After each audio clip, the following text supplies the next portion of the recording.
Hello and welcome to the video lecture for Chapter 7. So this chapter is the beginning of the macro-focused material. And so we're going to talk about some of the fundamental concepts that we need to understand in order to start to build our macroeconomic models. Okay, so we will be discussing unemployment, inflation, price levels, and deflation in this chapter. All right, so to kick this off and get us thinking about macroeconomics a little bit more deeply. So it turns out that people who participate in the gig economy receive compensation for completing particular short-term tasks, and they don't have traditional long-term relationships with employers, and very frequently do not work full-time.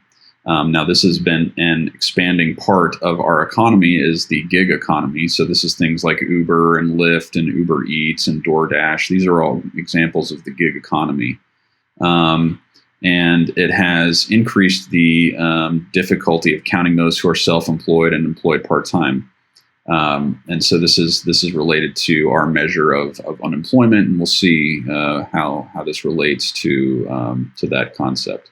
So that's one thing we'll be talking about in this chapter, and we'll talk about how this undercounting problem can affect measures of labor, employment, and unemployment, among other things. All right, so our learning objectives for this chapter. We want to be able to explain how the government calculates the official unemployment rate. So we'll talk about that in Section 1. In Section 2, we'll talk about different types of unemployment. So there's basically subcategories of unemployment that we need to be aware of. In Section 3, we'll talk about price indexes, how they are calculated, and we'll talk about the key types of price indexes. So this is a way of tracking prices in an economy of whether they're going up or down. In Section 4, we'll talk about who loses and who gains from inflation, which is changes in prices, particularly increases in prices. And we will also distinguish between normal and real interest rates. And then we will wrap up this chapter in Section 5, talking about the key features of business fluctuations. Okay, so there's the outline for the chapter. Unemployment. Major types of unemployment, inflation and deflation, anticipated versus unanticipated inflation, and changing inflation and unemployment business fluctuations. All right, so did you know that in the state of Texas, if it were subtracted from the tabulation of employment statistics for the U.S., the total number of people employed in the United States would have been lower by 2015 than at the beginning of 2008. That's interesting. So Texas accounts for a very large portion of the labor force. So that's an interesting thing to think about. And also, regional differences in employment levels sometimes can be hidden by aggregate employment data. We'll talk about what aggregates are in a second, but it basically means totals. So anytime you add up things and total them and bunch them all together, you lose the sort of granular detail. So this is an important thing to be aware of in macro, because in macro we work with aggregates all the time. So it's useful because it helps us look at the big picture, but it also comes at the cost of losing some important details. Okay, so that's what we're going to look at here. Okay, so starting with just the definition of unemployment. Okay, so it's important that we understand what we mean when we say unemployment. So unemployment is the total number of adults who are 16 years or older that are willing and able to work and who are actively looking for work, but who do not have a job. They have not found a job. Okay, so this is very important, this definition. Just because a person is not working does not mean that they are unemployed. Someone that is unemployed needs to want a job, A, and B, has to actively be looking for a job, okay? That's what it means when someone's unemployed. They want to work and they are actively looking for work, but they do not have a job. So your grandmother sitting in a retirement home, for example, she is not unemployed, okay? She doesn't have a job, but that doesn't mean she's unemployed, because she's not actively looking for work. She's not trying to work. She doesn't want to work, right? She's retired. Okay, so just be aware of that distinction there. Now, in terms of what are the effects of unemployment, it basically is a cost to the economy in terms of lost output, right? These are people who are a resource in terms of their labor, who are not producing anything. And this cost can range in the billions of dollars. Okay, so that's why we generally we want to have as low unemployment as possible. All right, so a related concept is the labor force. So the labor force are those individuals who are either unemployed or employed. Okay, so the labor force is comprised of individuals 16 years or older who either have a job, okay, so they're employed, or those who are looking for available jobs, so they're actively looking, but they don't have a job, so they're unemployed. So this is basically, the labor force is basically adding together the number of employed plus the number of unemployed, as we defined in the last slide. This concept, this measure of the labor force is also necessary for us to calculate the unemployment rate, right? So how many people per 100 people in the labor force are unemployed, right? It's the percentage of the labor force that is unemployed. So that's going to be necessary for us to calculate the unemployment rate. All right, so here's a picture of a graph of the unemployment rate over time since 1890. Okay, so we can see lots of fluctuation, lots of variation. Starting from way back in the early 1900s or the late 1800s, I guess, the Panic of 1893, so very high unemployment rate, almost 20%, and then it came back down. We see it spike somewhat again up towards about 7% during the banking panic of 1907, and then we can see there that during World War I, it was drastically reduced, right, over the course of World War I. But then immediately after World War I, it spiked back up over 10%, but then quickly came back down. And then, of course, we see that very high peak, the Great Depression. So during the Great Depression, unemployment got as high as 25%. So 1 out of 4 people who wanted to have a job did not have a job, right? And since then, it's been a little bit more stable. Now, just in the last week, this past week, nearly 3.5 million people applied for unemployment insurance, which is an astronomical record. So it's the highest that a 1-week increase in requests for unemployment insurance has been since it was established shortly after the Great Depression. So it'll be interesting to see the labor report and the unemployment rate in the next couple of months. It's probably going to shoot up towards 15% or maybe even 20% or higher. So we'll see that as we get the data towards the end of this term. We'll take a look back at that. Okay, so here's a nice pie chart sort of illustrating the ideas of labor force and employment, employed versus unemployed. So the entire pie is the adult population, so everybody 16 years and older.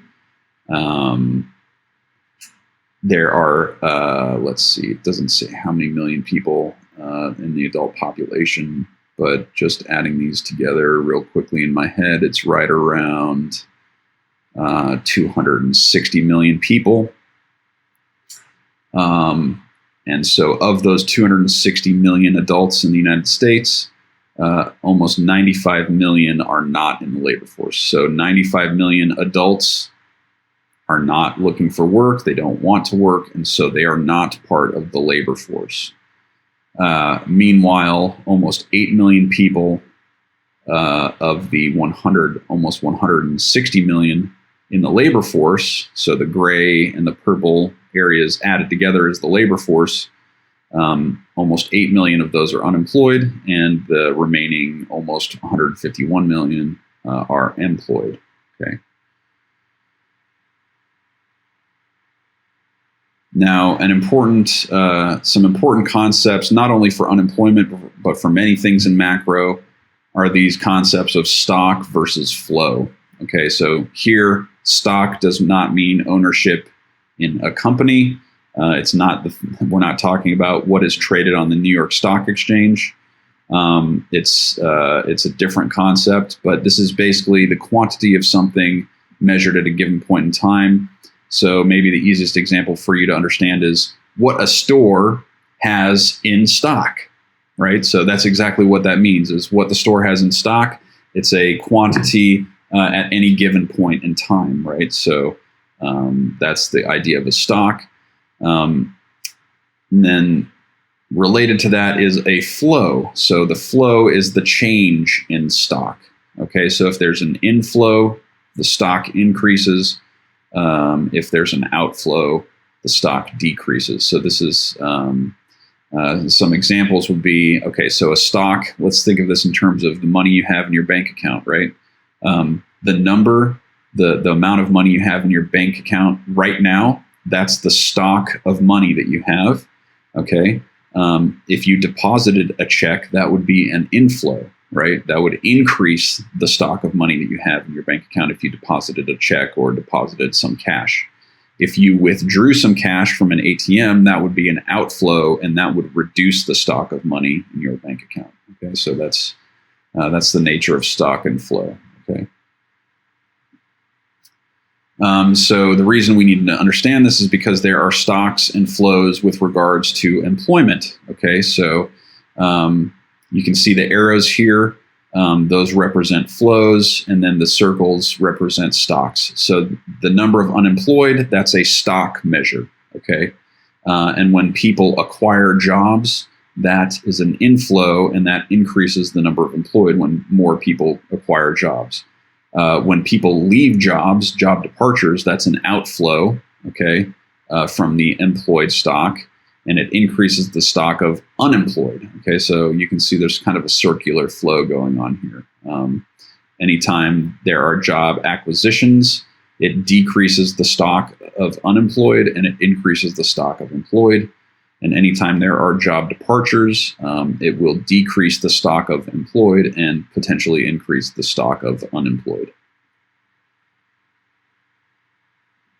And this leads us to different categories of individuals without work. So we can categorize people without work into 4 different categories. So there are job losers. So these are people that are fired or laid off. They lose their job. There are re-entrants. So these are people that used to be working. They, for whatever reason, they either lost their job or they left their job, but now they have re-entered the labor force and come back to work. So this might happen if someone left because they became retired, but maybe they got bored and wanted to go back to work even though they were older. That they would be considered a re-entrant. A third type is a job leaver. So this is when someone quits a job. So somewhat similar to job losers, but they voluntarily leave the job as opposed to job losers where that's involuntarily. And then there's new entrants, which are people that have never had a job before and they're entering the workforce for the first time.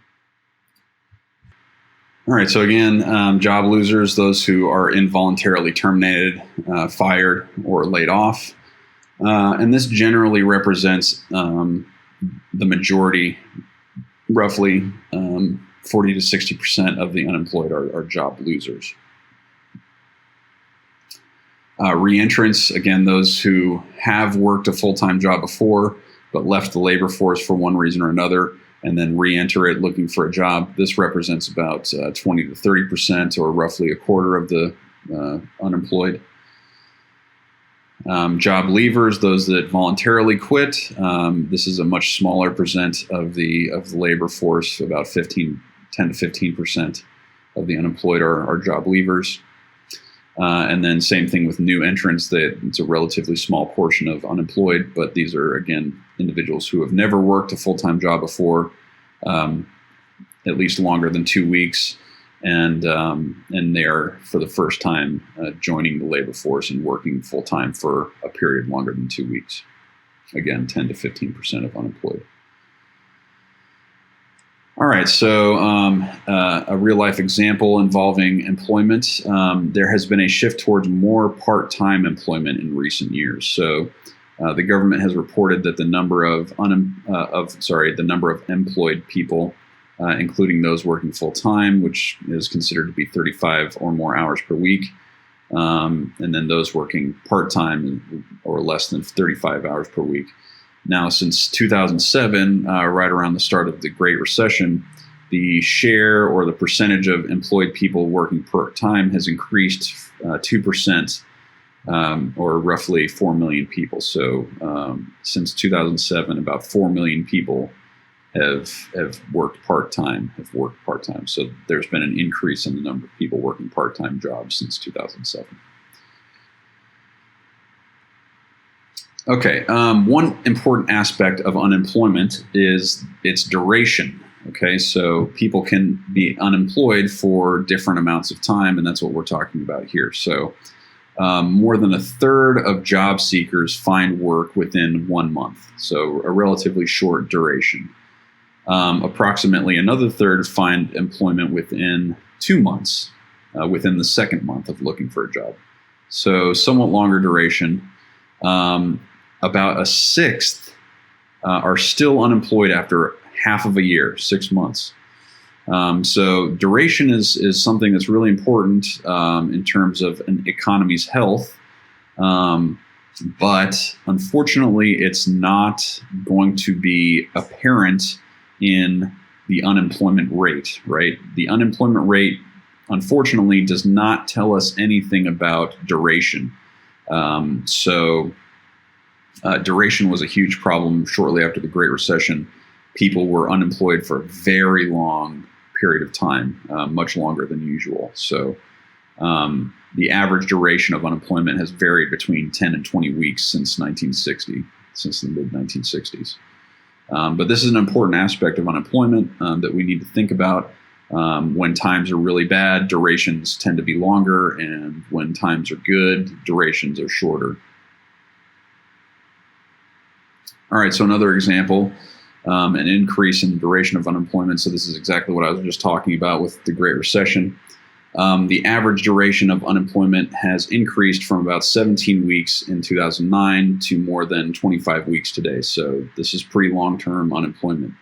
The increase in long-term unemployment, people unemployed longer than 6 months, has been a contributing factor to that increase. But another factor is the slowdown in the business hiring process. So there has been somewhat of a slowdown in businesses hiring people. And that was becoming less and less true up until about a few weeks ago when this whole coronavirus mess hit us. All right, some other important issues with regard to unemployment. So there's something called discouraged workers. Now, these are individuals who have stopped looking for a job because they are convinced they will not find one. So they become discouraged and they leave the labor force. Now, the question that we need to ask ourselves is, how does the existence of discouraged workers bias the unemployment rate? And as it turns out, when somebody leaves the labor force because they become discouraged, it actually decreases the unemployment rate. So just looking at that, a decrease in the unemployment rate looks good, but it can result from a discouraged worker. It can be the result of discouraged workers, which is not a good thing. When people become discouraged, they've been looking for jobs so long that they just give up. That's usually the result of a really bad economy. But what it does to the unemployment rate is it decreases the unemployment rate. And so if we're only looking at the unemployment rate, we see it go down and we're like, oh, that's good. There's fewer people unemployed. But if we dig deeper and we find out that it's because there are more discouraged workers, then we realize that actually that decrease in the unemployment rate is actually a bad thing. So that's an important aspect here. All right, and then the last concept we're going to look at here is the labor force participation rate. So this is just the proportion of non-institutionalized working age individuals who are employed or seeking employment. So what we mean by non-institutionalized is people that are not in prison or jail, people that are not in the military. That would constitute those people are institutionalized, right? They're either in prison or in jail, or they're in the military, and those are institutionalized people. All right, so the reason we don't include those people when calculating the labor force participation rate is because we only want to include people that are can potentially contribute to economic production of goods and services. So obviously, people in jail and in prison cannot contribute to economic production, but neither can people in the military, right? They are working, they do have a job, but we don't include them in the labor force because they are not. Their job is not involved in the production of goods and/or services, which is what we are going to tally up to measure the performance of an economy when we talk about GDP, gross domestic product. Okay. All right, so that concludes section 1 of chapter 7, some important concepts to understand. I'll see you in the next video for section 2.